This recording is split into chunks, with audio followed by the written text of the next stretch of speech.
आज Doubtnut app download करें। Doubtnut पर अपने सभी गणित, रसायन विज्ञान, भौतिक विज्ञान और जीव विज्ञान के डाउट्स का करो सफाया। बस प्रश्न की फोटो खींचो, एक ही प्रश्न को क्रॉप करो और तुरंत वीडियो सोल्यूशन पाओ। अभी डाउनलोड करें। दोस्तों नमस्कार।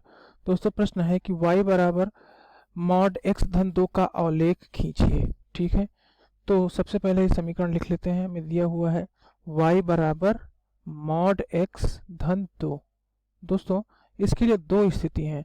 सबसे पहली स्थिति कि अगर x का मान जो दिया हुआ है संख्या रेखा पर जब हम इसे दर्शाएंगे, अगर x का जो मान धनात्मक है यानी x का मान 0 से बड़ा है, तो धनात्मक मान का तो मॉड और वो परिवर्तित होता नहीं है, तो उस स्थिति में y का मान तो यही हो जाएगा x धन 2।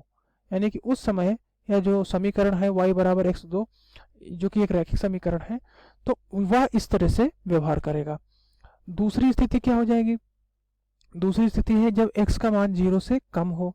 तो उस स्थिति में दोस्तों अगर x का मान 0 से कम का मतलब जैसे कि मान लो कि x का मान है दोस्तों -2, तो अब मॉड x का मतलब क्या हो जाएगा? मॉड x का मतलब हो जाएगा दोस्तों यहाँ से मॉड -2 और इसे क्या लिख सकते हैं 2। दोस्तों अगर हम अभी ये हमारा सांख्यिक मान था तो लिख दिया, बीजगणितीय मान में इसको कैसे परिवर्तित करते हैं दोस्तों हम देखेंगे। यहाँ से -2 के मॉड को हम क्या लिख सकते हैं? हम इसे ये भी तो लिख सकते हैं -2 और ये भी तो 2 आ जाएगा। इससे दोस्तों अगर बीजगणितीय मान में दिया हुआ है तो यानी कि जो मॉड x है जो कि यहाँ पर है कि इसका मान 0 से कम है, तो इसे हम -x नहीं लिख सकते।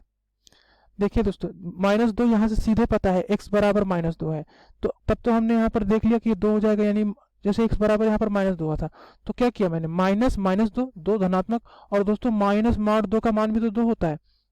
तो इसका मतलब हम इसको सिर्फ अलग तरीके से कह रहे हैं, बात वही है कि -2 का मापांक इसका सांख्यिक मान -2 का सांख्यिक मान है 2, या फिर हम इसे लिख सकते हैं कि -2 गुणे माइनस बराबर 2। तो यहाँ से जैसे अब x है तो x बराबर -2 अगर हमने ले लिया तो क्या लिख सकते हैं? -x लिख सकते हैं ना, तो इसे लिख दिया हमने यहाँ से, तो वही हो जाएगा y बराबर यहाँ से -x धन 2। ठीक है दोस्तों, समझ गए आप इसे? इसमें सिर्फ सांख्यिक मान की बात की गई है, तो हमने इसे सिर्फ जैसे अगर x अब यहाँ पर पहले ही दिया जा चुका है कि x का मान 0 से कम, आप -2 लीजिए, -3 लीजिए, -4 लीजिए, x के मान वही आएंगे। x का मान -3 यहाँ पर रखेंगे तो धन 3 आ जाए, क्योंकि यहाँ पर जो मान हो ये क्या है? मॉड लेना है, हमें वो नहीं लेना चाहिए। इसका मतलब कि ये जो राशि है ये वाली ये हर हाल में धनात्मक ही होनी चाहिए। तो x का मान 0 से कम होगा तो इसको धनात्मक करने के लिए हमने एक ऋण चिन्ह लगा दिया। ठीक है, तो ये दो मान हमें मिल गए। x का मान जब 0 से ज़्यादा है और कम है। अब इनको हम खींचते कैसे हैं दोस्तों? पहले के लिए चलते हैं। सबसे पहले जो पहली स्थिति दी हुई है इसमें यह x अक्ष को कहाँ पर प्रतिच्छेद करेगा? तो y बराबर x धन 2 है। अगर हम x अक्ष को प्रतिच्छेद करना चाह रहे हैं तो वहां पर y का मान 0 रख सकते हैं। तो y का मान अगर हम 0 रखेंगे तो मिलेगा 0 बराबर x धन 2, यानी कि x का मान मिल जाएगा हमें -2। तो मतलब कि यह ऋणात्मक x अक्ष पर प्रतिच्छेद करेगा, x अक्ष को -2,0 बिंदु पर। यह x अक्ष के लिए हो गया। अब y अक्ष पर कहाँ पर प्रतिच्छेद करेगा? तो y अक्ष के लिए क्या कर सकते हैं हम? x का मान 0 रख सकते हैं। तो अगर y अक्ष के लिए देखेंगे तो x बराबर 0 रखेंगे तो क्या मिलेगा? y बराबर 2। ठीक है, तो यानी कि जो y अक्ष को कहाँ पर प्रतिच्छेद करेगा? 0,2 बिंदु पर। ठीक है, तो ये दो बिंदु हो गए, x बराबर -2,0 और y बराबर जो है 0,2 -2 0,2। दोस्तों ये बराबर नहीं है, ये सिर्फ अक्ष पर कहाँ पर प्रतिच्छेद कर रहा है ये हमने बता दिया है इसको। ठीक है, तो दोस्तों ये मान हो गया। अब हम चलते हैं दूसरी के लिए। दूसरा है दोस्तों जब x का मान 0 से कम हो, उस स्थिति में यह x अक्ष को कहाँ पर प्रतिच्छेद करेगा समीकरण? अगर इसके बारे में बात करें तो x अक्ष पर जहाँ पर प्रतिच्छेद करेगा वहाँ पर y का मान 0 होगा। तो हम यहाँ पर y का मान 0 रख देते हैं। 0 बराबर है -x धन 2, तो x का मान मिल जाएगा हमें 2 के बराबर।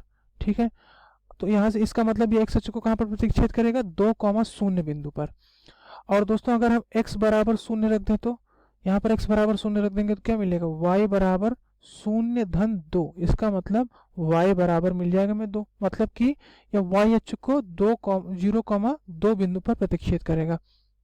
अब हमें 4 बिंदु मिल गए। इस दूसरे वाले के रेस्पेक्ट के व्यवहार में 2,0 और 0,2 जहाँ पर यह x अक्ष पर प्रतिच्छेद बिंदु है, यह y अक्ष पर प्रतिच्छेद बिंदु है। अब हम इनको संख्या रेखा पर निर्देशित कर लेते हैं। दोस्तों संख्या रेखा पर नहीं बल्कि इसे निर्देशांक अक्षों पर हम निर्देशित करेंगे। सबसे पहला बिंदु है हमारा -2, यानी कि ऋणात्मक x अक्ष पर -2। तो यहाँ से 1 2 ये हो जाएगा हमारा -2, उस बिंदु को हम लिख लेते हैं यहाँ से, ये हो जाएगा बिंदु हमारा -2, दूसरा बिंदु है 0, 2, तो जी 1 2 यानी कि ये दूसरा बिंदु हो जाएगा 0, 2, ये बिंदु। तो पहली रेखा हम इसको मिलाने से मिल जाएगी, तो इसको हम मिला देते हैं यहाँ से। तो हमने मिला दिया इन दोनों बिंदुओं को, ठीक है। तो यह पहली रेखा मिल गई। लेकिन दोस्तों ध्यान रखेंगे एक बात, इसमें जो पहली रेखा की स्थिति है उसे हम कहाँ तक खींचेंगे, सिर्फ x बराबर जहाँ से 0 से ज़्यादा है वहाँ से खींचेंगे, ठीक है। तो अब दोस्तों यानी कि इसका जो ये वाला भाग है जो x के बराबर 0 से कम है, यानी कि जो इसका जो क्षमा कीजिएगा, हाँ, मतलब ऋणात्मक भाग है x का, वो क्या हो जाएगा, उसको हम नहीं खींचेंगे।